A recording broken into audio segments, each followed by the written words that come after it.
कुरुक्षेत्र की उस रक्तरंजित भूमि पर जब हर तरफ मृत्यु का साया था, एक महान गुरु अपने अंतिम क्षण गिन रहे थे और उनके सामने खड़ा था वो योद्धा जिसे दुनिया ने कभी पूरा सम्मान नहीं दिया, कर्ण। लेकिन क्या आप जानते हैं, मरने से ठीक पहले द्रोणाचार्य ने कर्ण से क्या कहा था?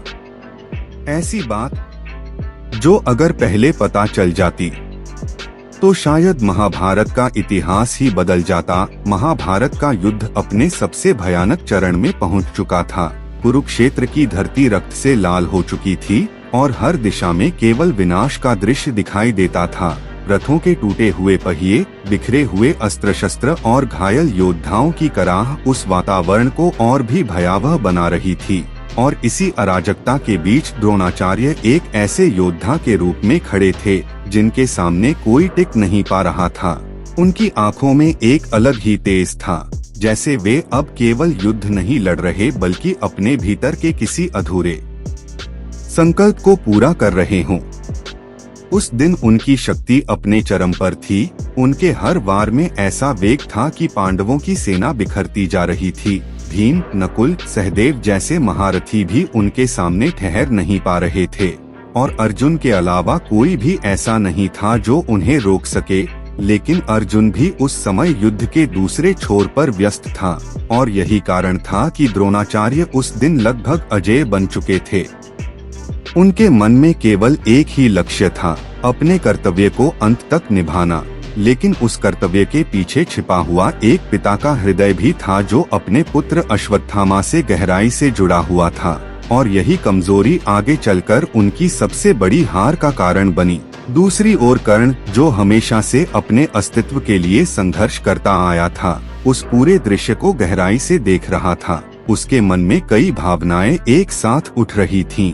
एक ओर वह दुर्योधन के प्रति अपनी मित्रता और वफादारी को निभाने के लिए पूरी तरह समर्पित था।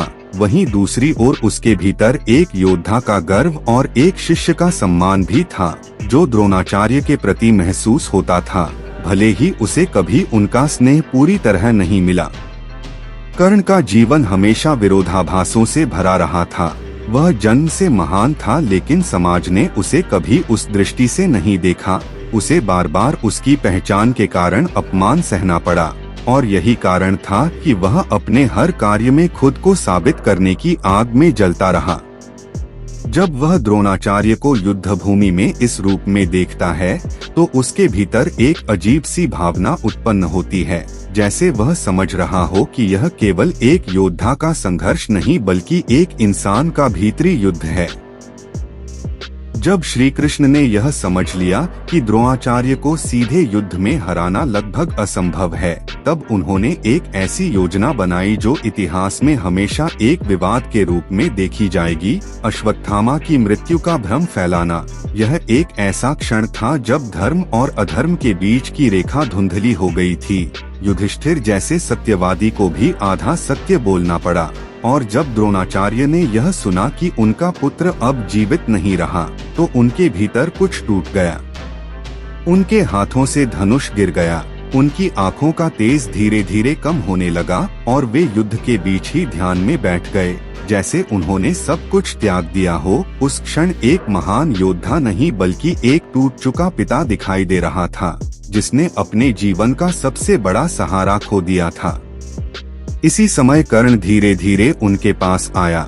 उसके कदम भारी थे और मन में अनेक प्रश्न। वह जानता था कि यह क्षण साधारण नहीं है।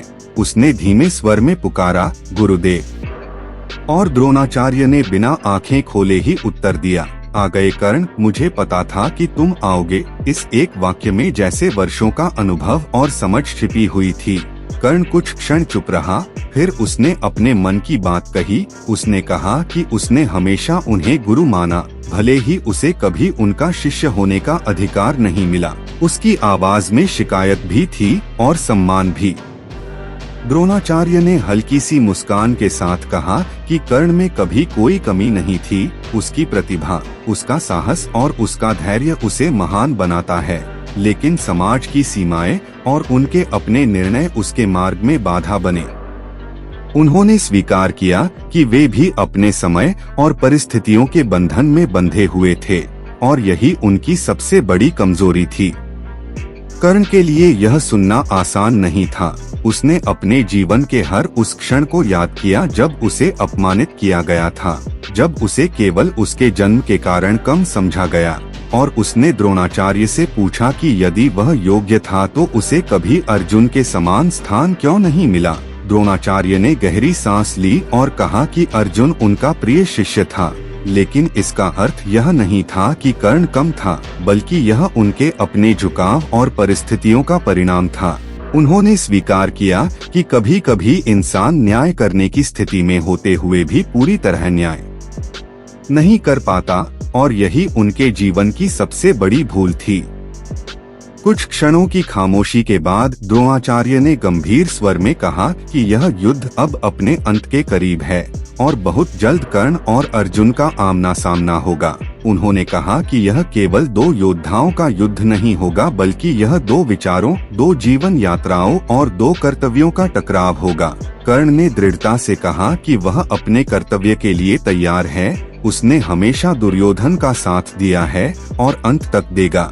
लेकिन द्रोणाचार्य ने उसे रोका और कहा कि कर्तव्य केवल बाहरी नहीं होता, एक आंतरिक कर्तव्य भी होता है जो व्यक्ति को अपने सत्य के करीब ले जाता है।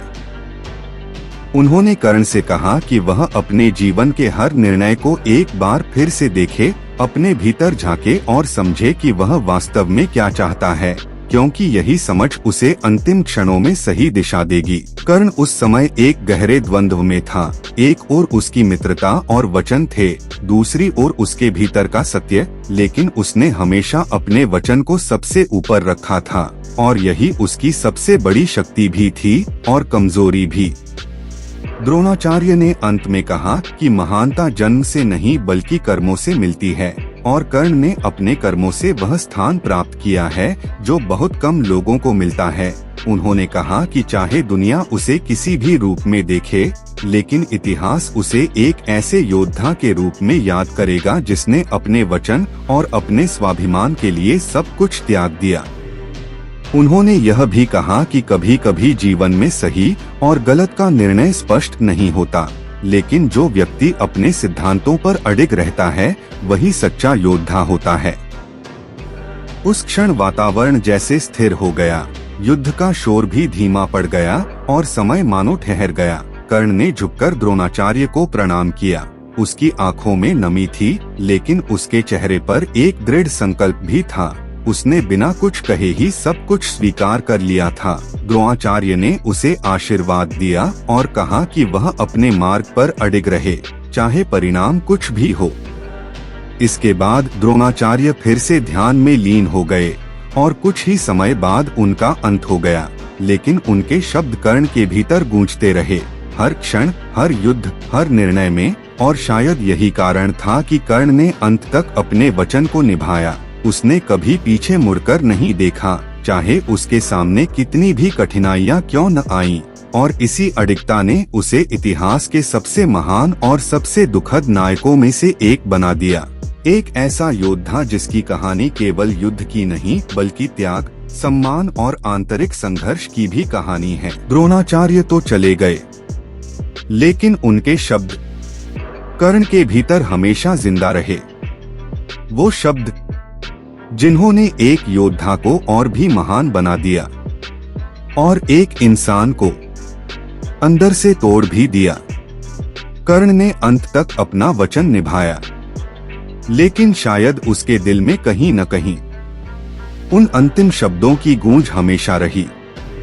और यही महाभारत की सबसे बड़ी सच्चाई है कि कभी कभी सबसे महान लोग ही सबसे ज्यादा अकेले होते हैं। अगर आपने आज की कहानी से कुछ सीखा हो तो वीडियो को लाइक और शेयर जरूर करें। और हाँ, हमारी अगली कहानी में हम जानेंगे महाभारत के और भी रहस्य, इसलिए सब्सक्राइब करना न भूलें। तब तक के लिए बोलिए जय श्री राधा कृष्ण राधा राधा।